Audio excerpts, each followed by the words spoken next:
दर्शकों नमस्कार।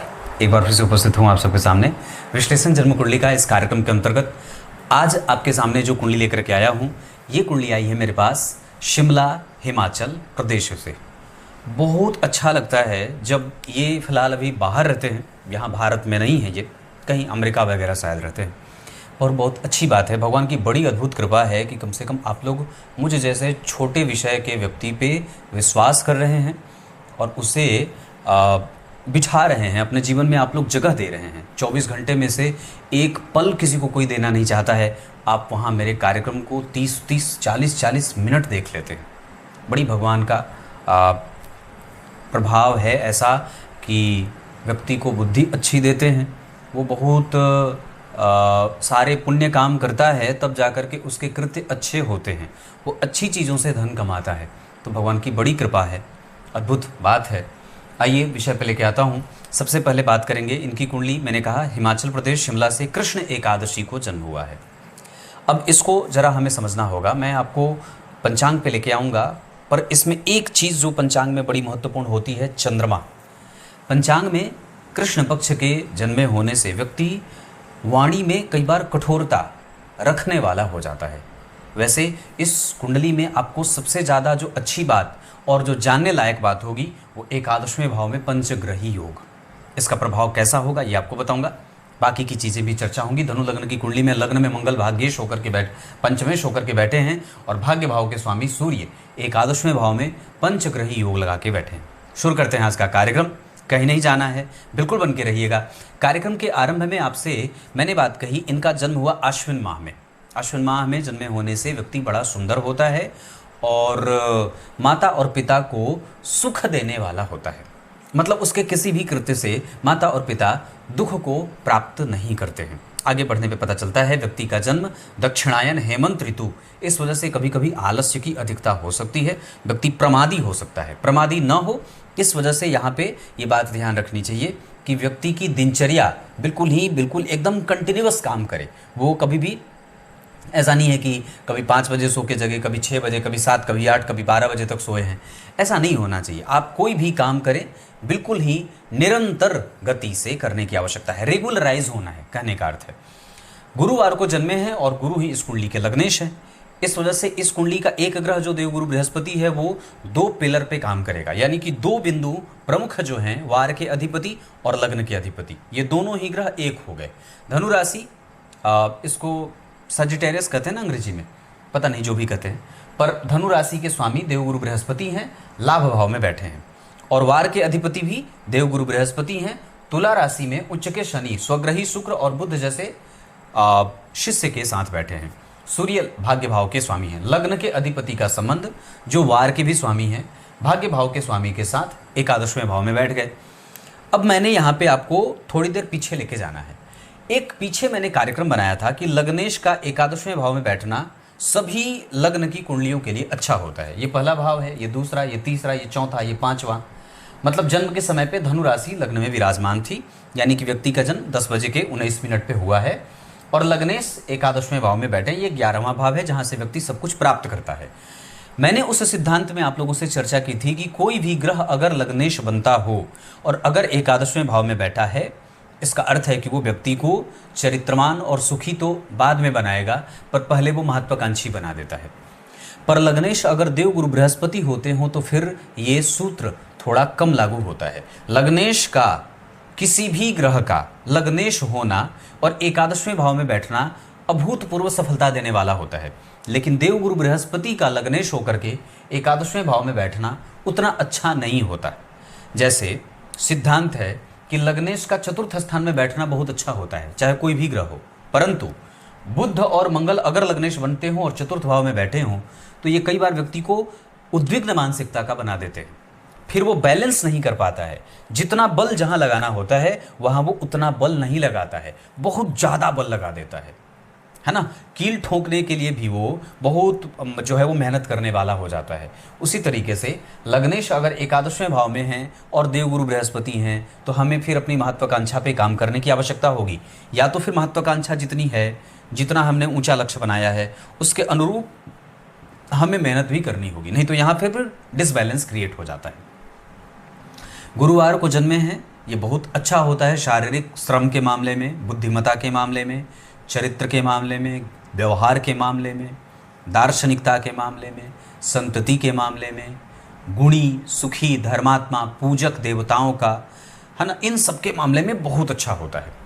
और उसके भी बाद कि चतुर्थ भाव के स्वामी हैं और सुभग्रह होकर के एकादशवें भाव में बैठे हैं तो ये और भी ज़्यादा अच्छी बात होगी। ये अगर चतुर्थ भाव के अधिपति अगर कोई पापक ग्रह होता और एकादशवें भाव में बैठा होता तो ये बड़ा ही डिस्ट्रैक्ट करने वाली बात हो जाती। लेकिन यहाँ चतुर्थ भाव के स्वामी और लग्न के अधिपति होकर के एकादशवें भाव में बैठे हैं तो व्यक्ति भवन भूमि का सुख, माता का सुख, चरित्र का सुख, मानसिक शांति, बैलेंस करने का सुख, ये सब बड़ा अच्छे तरीके से प्राप्त कर लेता है। मतलब जीवन में जो संतुलन बनाना चाहिए वो व्यक्ति बहुत अच्छे तरीके से बना लेता है। आगे बात करेंगे उत्तरा फाल्गुनी नक्षत्र।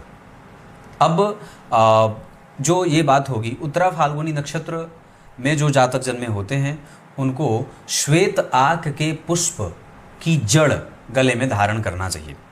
और कम से कम ऐसे जातक जो उत्तरा फाल्गुनी नक्षत्र में जन्मे हैं उनको पितरों की पूजा करनी चाहिए, है ना। अर्यमा नाम के पितर इसके स्वामी देवता हैं इस नक्षत्र के, है ना। इस नक्षत्र के जन्मे जातकों को ओम अर्यमणे नमः इस मंत्र का जप करना चाहिए। और इस मंत्र के जपने के साथ ही श्वेत आक के पुष्प की पूजा करनी चाहिए। इस मंत्र का कम से कम 5000-7000 बार जप कर लीजिए। और साथ ही साथ इस मंत्र से श्वेत आक के पुष्प की पूजा अक्षत, चंदन, धूप, दीप, गंध, अक्षत आदि से पूजित करके और उसको चांदी की ताबीज़ में करके अपने गले में धारण करना चाहिए। इसके साथ साथ घी का दान करना चाहिए। शनिवार और मंगलवार को निश्चित रूप से ब्राह्मणों को कुछ ना कुछ दान करना चाहिए। रविवार को नहीं बोल रहा, शनिवार को या तो मंगलवार को, है ना, किसी ब्राह्मण को आवश्यक रूप से दान करना चाहिए। और कुआं, बावड़ी, तालाब, पोखरा आदि की सफाई करवानी चाहिए। इस नक्षत्र के जन्मे लोगों को, जो उत्तरा फाल्गुनी नक्षत्र में जन्मे हैं, उनको ये काम आवश्यक रूप से करना चाहिए। कुआं, बावड़ी, तालाब, पोखरा आदि, नदी आदि है, समुद्र के किनारे गए, गंगा जी के किनारे गए तो थोड़ी सी सफाई कर डाली खुद से, या 10 लोगों का एक समूह इकट्ठा किया और सबको कुछ पैसे दे दिए, सब लोग मिलकर के गंगा जी की सफाई कर दिए, नदी का सफाई करवा दिया। तो ये सब इस नक्षत्र के जन्मे होने से करना चाहिए। इससे आपके इस नक्षत्र में जन्मे होने का प्रतिफल अच्छा होगा। साथ ही साथ गूलर का वृक्षारोपण करवाना चाहिए। जितना अधिक संख्या में हो सके गूलर का वृक्ष लगवा सकते हैं, है ना। गूलर के वृक्ष की पूजा, गूलर का वृक्ष आप इस कुंडली के आधार पे, इस जन्म नक्षत्र के आधार पे लगवा सकते हैं। आगे बढ़ के बताता हूँ।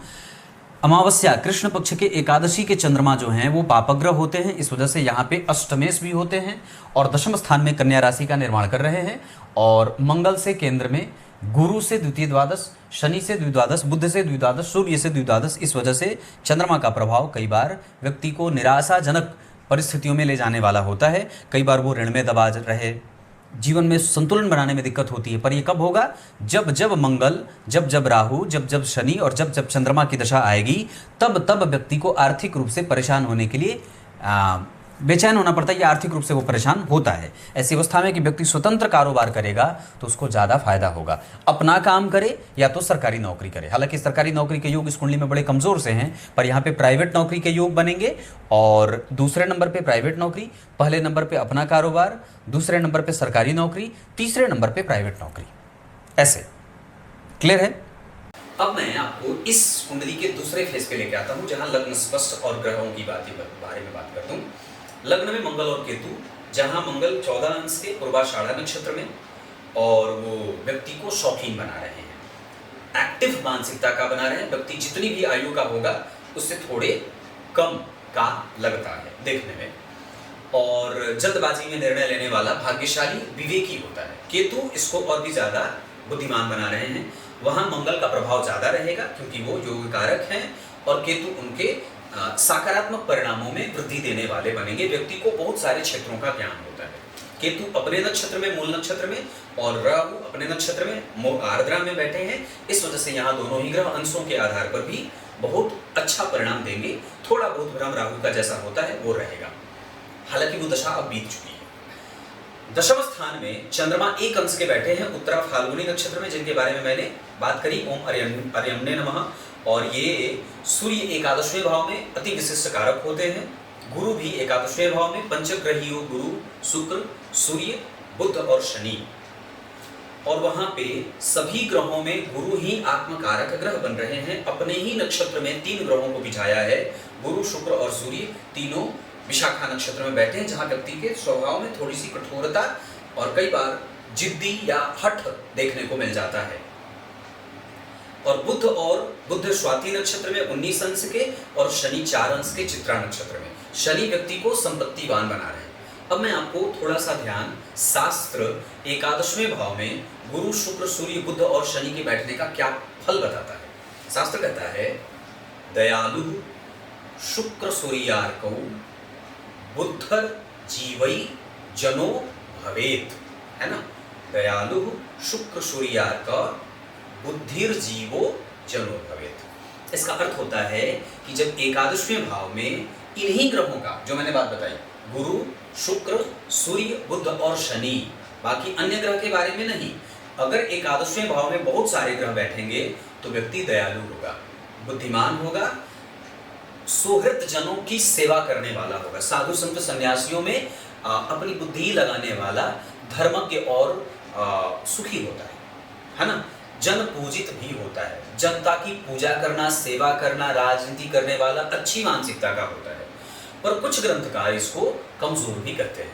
यहाँ पे उसको ऋण में दबा रहने वाला, कष्ट में भी जीने वाला बता देते हैं, लाभ को संकुचित करने वाला, बड़े छोटे भाई बहनों से मतभेद करने वाला, और उसको अपने पिता से कोई भी संपत्ति का कोई लालच नहीं रहे, या तो उसको उसके पिता से कोई भी संपत्ति नहीं मिलती है, और अगर संतति हो भी जाती है तो व्यक्ति उसके साथ झगड़ा फसाद लड़ाई करने वाला, या फिर संतति संस्कारवान नहीं होती है। ये पंचम भाव पे चूंकि 5 ग्रह की दृष्टि पड़ जाती है ना, इस वजह से शायद शास्त्रकारों ने ये बात कही है। हालांकि एकादशवें भाव में बहुत सारे ग्रहों के बैठने से व्यक्ति की महत्वाकांक्षा में वृद्धि अवश्य ही होगी, लेकिन दयालुता तो जरूर रहेगी, पर उसको अपनी संतति से मतभेद में देखा जाता है। चूंकि यहाँ पे एक बात और भी होगी कि यहाँ जो गुरु बैठे हैं वो लग्न के अधिपति होकर के बैठे हैं, इस वजह से व्यक्ति में महत्वाकांक्षा और बहुत सारे क्षेत्र से धन कमाने वाला। जो शनि बैठे हैं वो उच्च के बैठे हैं, तो शनि भी ठीक है। हालांकि लग्न पे शनि और मंगल का प्रभाव व्यक्ति के जीवन में मेहनत करने के लिए प्रेरित करने वाला, या व्यक्ति के जीवन में परिस्थिति जनित मेहनत करना ही पड़ता है। शुक्र मालव्य योग बनाएंगे, और जन्म कुंडली में चंद्रमा कन्या राशि के अधिपति होकर के बुध एकादशवें भाव में बैठे हैं, तो यहाँ पे कोई भी ग्रह खराब नहीं बैठा है। परेशान यहाँ पे सूर्य भी नहीं है, क्योंकि नीचभंग राजयोग हो रहा है। परेशान यहाँ बुध भी नहीं है, परेशान गुरु भी नहीं है, परेशान शुक्र भी नहीं है, और परेशान शनि भी नहीं है। तो यहाँ 5 ही ग्रह अच्छे बैठे हैं। इस वजह से व्यक्ति एक जगह से नहीं, कई जगह से धन कमाने वाला, और जो इसके निगेटिव परिणाम शास्त्रों में बताए गए हैं वो शायद यहाँ पे कम हो जाएंगे। अगर ध्यान से समझिए, ये धनु लग्न की कुंडली है। धनु लग्न की कुंडली में ये इतने ग्रह यहाँ बैठे हैं, इस वजह से ये निगेटिव सेंस इसका कमजोर मिलेगा।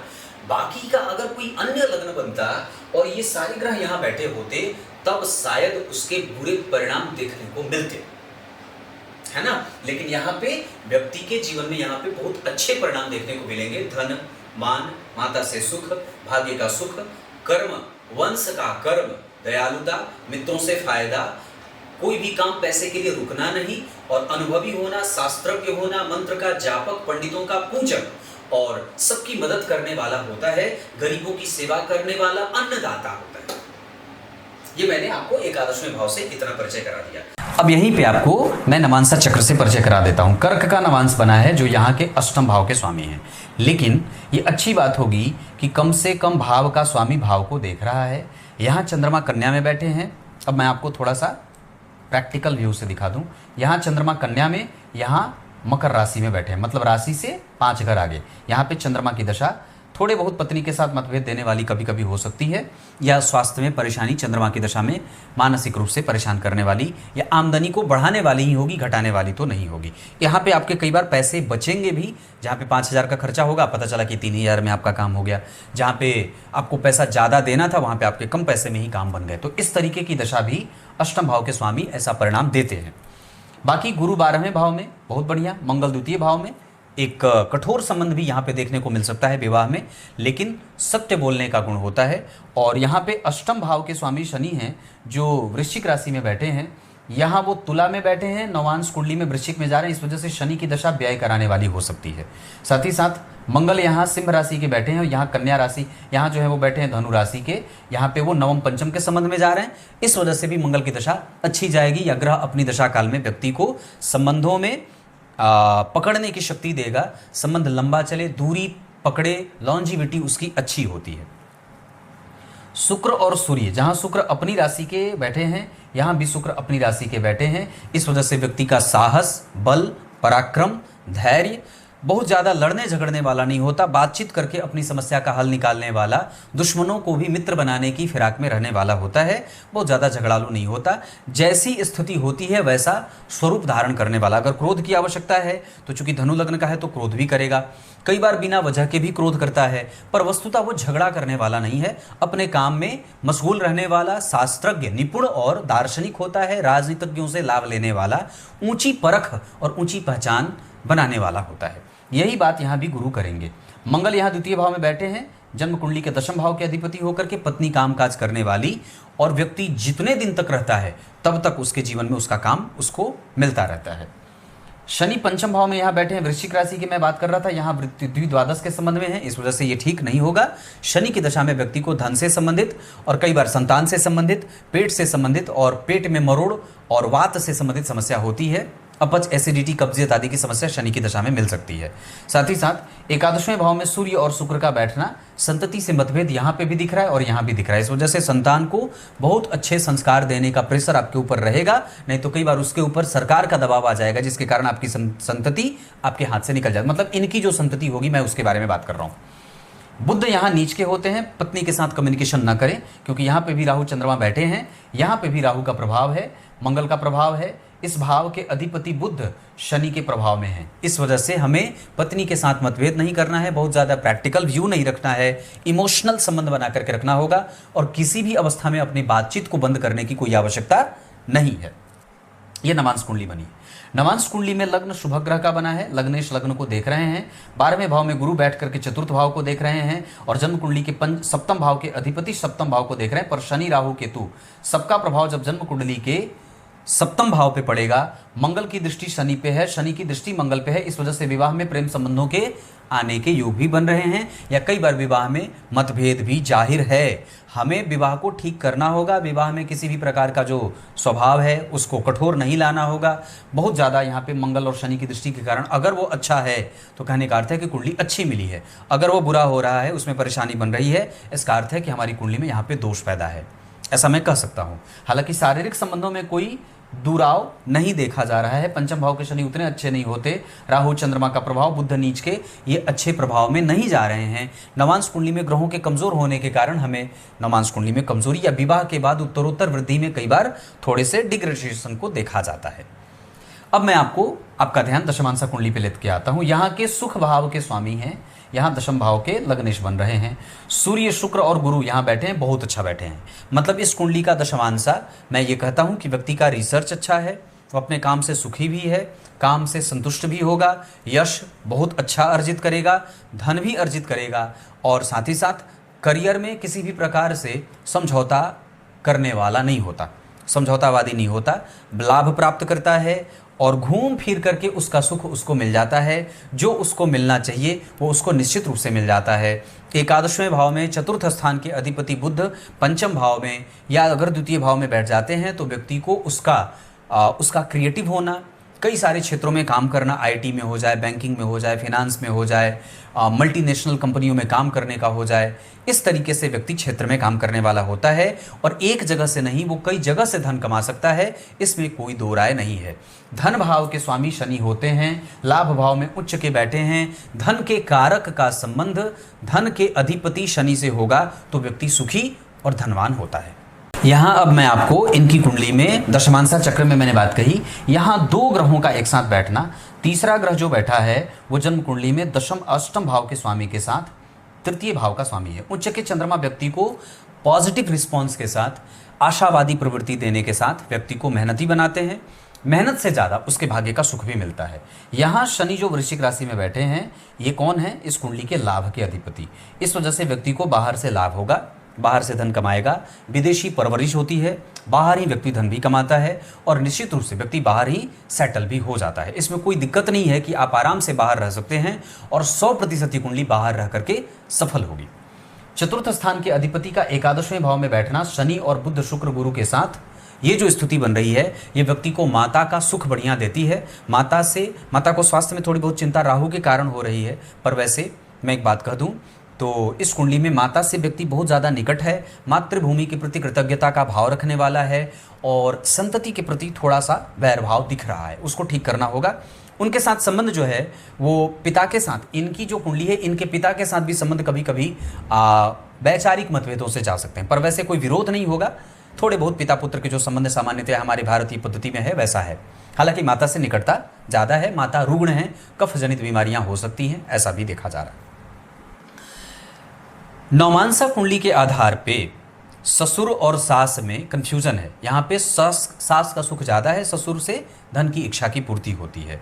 ससुराल वालों के साथ संबंध सामान्यतः ठीक ठाक है। वैसे विवाह में द्वितीय भाव में जो मंगल का प्रभाव है और यहाँ पे जो मंगल का प्रभाव है, यहाँ पे जो शनि का प्रभाव है, यहाँ पे जो शनि का प्रभाव है, यहाँ पे शनि और मंगल काफ़ी एक्टिव हैं और वर्ग चार्ट में अपनी स्थिति को मेंटेन कर रहे हैं।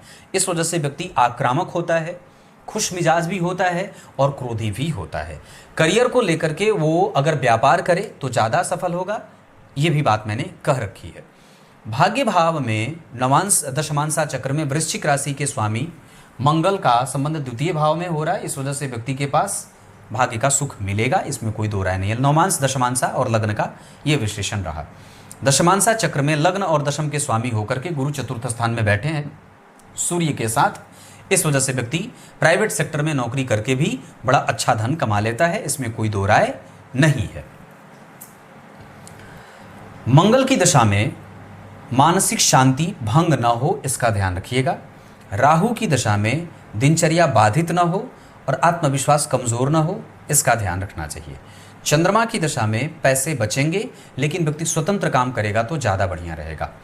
इसके साथ साथ गुरु की दशा में व्यक्ति को व्यापार करते हुए देखा जा सकता है। साथ ही साथ बुध की दशा में व्यक्ति को धन लाभ होगा, मंगल की दशा में करियर में ग्रोथ होगा और बाकी ऐसी स्थिति बन रही है। शुभ अंक इस कुंडली के लिए 7 रहेगा, 5 रहेगा। शुभ रंग गेरुआ और लाल रहेगा।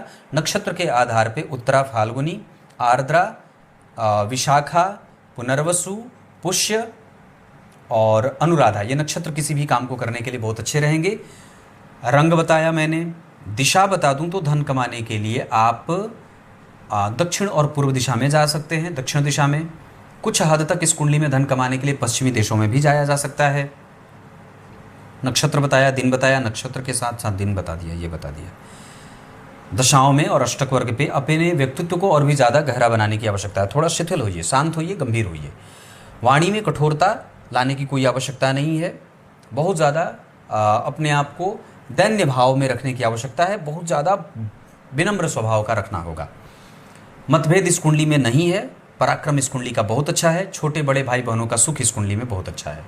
साथ ही साथ इस कुंडली में द्विस्वाभाविक राशियाँ केंद्र में बनी है, इस वजह से बुध इस कुंडली के लिए बाधकेश होते हैं। मंगल, सूर्य और गुरु इस कुंडली के लिए अच्छे ग्रह के रूप में परिभाषित करते हैं खुद को। व्यक्ति की कुंडली में पंचमेश लग्न में बैठे हैं, इस वजह से व्यक्ति विवेकवान होता है। मित्रता करनी हो तो मेष और सिंह के साथ तुला वालों से कर सकते हैं। इस कुंडली में भवन, भूमि, वाहन का सुख निश्चित रूप से गुरु और सूर्य की दशा में प्राप्त हो सकता है। अभी भी दशा चल रही है। संतति के साथ इस कुंडली में प्रेम और मतभेद में बार बार कह रहा हूँ कमज़ोर है, उसको ठीक करना होगा। इसके साथ इस कुंडली में नौकरी और व्यवसाय में प्राइवेट नौकरी, सरकारी नौकरी का योग नहीं है। प्राइवेट नौकरी और व्यवसाय दूसरे नंबर पे, पर व्यवसाय आवश्यक रूप से करना चाहिए। कोई भी साइड बिजनेस आप आवश्यक रूप से करिए, कोई भी। रिसर्च बहुत बढ़िया है, आपका डीप थॉट अच्छा है। आपकी कुंडली में एकादशवें भाव में बैठ करके शनि की 10वीं दृष्टि यहाँ जा रही है, मंगल की दृष्टि है, इस वजह से व्यक्ति संपत्ति इकट्ठा करेगा।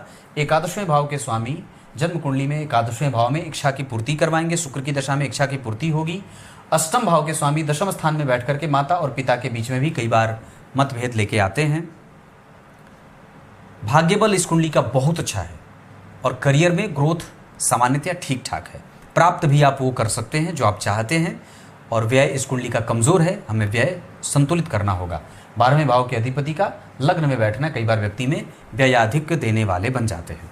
छोटे बड़े भाई बहनों से मतभेद ना हो, इसका ध्यान रखना होगा। इतनी सारी चीज़ें।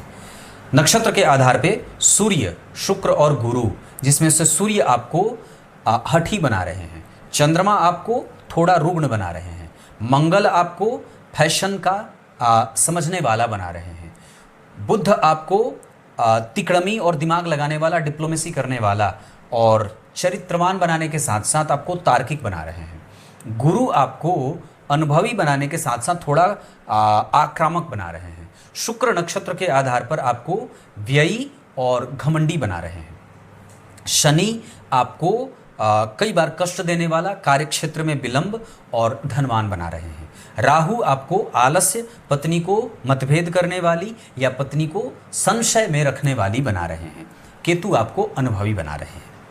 क्लियर है? अगर मैं यहाँ पे रोक करके बाकी के अन्य वर्ग चार्ट में आपका ध्यान लेके आऊँ तो हमें जो चीज़ मिल रही है उसके आधार पर मैंने पूर्व में बात कही, आपकी कुंडली में चलित चक्र में दशम स्थान का शनि तुला राशि का फल कर रहे हैं। इस वजह से व्यक्ति चरित्रवान, धार्मिक, गुणी, प्रैक्टिकल और पदस्थ अधिकारी होता है, पंक्चुअलिटी में आगे रहता है और दान देने वाला होता है। एकादशवें भाव के शनि के कारण भी, दशम स्थान के शनि के कारण भी चंद्रमा काफ़ी हद तक कन्या राशि के नवम भाव का फल कर रहे हैं। इस वजह से व्यक्ति दानी और सुखी होता है। कोई भी शुभ कार्य करना हो, आप निश्चित रूप से धर्म से जुड़ा हो, विवाह से जुड़ा हो, संतान से जुड़ा हो, उच्च शिक्षा से जुड़ा हो, विदेशी शिक्षा से जुड़ा हो, तो सूर्य और गुरु की दशा का इस्तेमाल कर सकते हैं। संतति से संबंधित कोई भी निर्णय लेना हो, दाम्पत्य से संबंधित, पति पत्नी से संबंधित कोई भी निर्णय लेना हो, आप मंगल की दशा का इस्तेमाल कर सकते हैं। ट्रांसफर, स्थान परिवर्तन से संबंधित कोई भी निर्णय लेना हो, आप चंद्रमा के साथ केतु की दशा का इस्तेमाल कर सकते हैं। भवन, भूमि, वाहन आदि से संबंधित कोई निर्णय लेना हो तो सूर्य और गुरु की दशा का इस्तेमाल कर सकते हैं। बस अब आपको देखनी है सिर्फ कि कौन सी दशा चल रही है, इतना देख लेंगे और क्या काम करना है करके आगे बढ़ जाइए, है ना। आपको कष्ट होगा 2035 के जनवरी से लेकर के 2037 के जून तक। इसमें आर्थिक, मानसिक, शारीरिक कष्ट होगा। एक कष्ट आपको होगा 2032 के अक्टूबर से 2034 के फरवरी तक, इसमें आर्थिक कष्ट होगा। एक कष्ट होगा आपको 2028 के 5वें महीने से 2029 के 5वें महीने तक, जहां आपको मानसिक रूप से परेशान होना पड़ सकता है। गुरु में राहु की दशा 2035 के जनवरी से शुरू होगी और उस समय के बाद आपको लाजवर्त धारण करना होगा। अभी के हिसाब से आप अगर चाहें तो इस कुंडली के हिसाब से आप मंगल का रत्न भी धारण कर सकते हैं, जो सबसे ज़्यादा अच्छा ग्रह आपके लिए बना हुआ है। मंगल भी ठीक है और गुरु भी ठीक है। आत्मकारक ग्रह आपकी कुंडली में गुरु बने हुए हैं। दूसरे नंबर पे आपकी कुंडली में सूर्य भी बढ़िया बन रहे हैं, शुक्र भी अच्छा बन रहे हैं। ये कुंडली किसी को भी पैसा देगी तो निकल नहीं पाएगी। इसके अतिरिक्त एजुकेशन से ज़्यादा व्यक्ति का दिमाग बहुत सारे जो है वो क्षेत्रों में लगता है।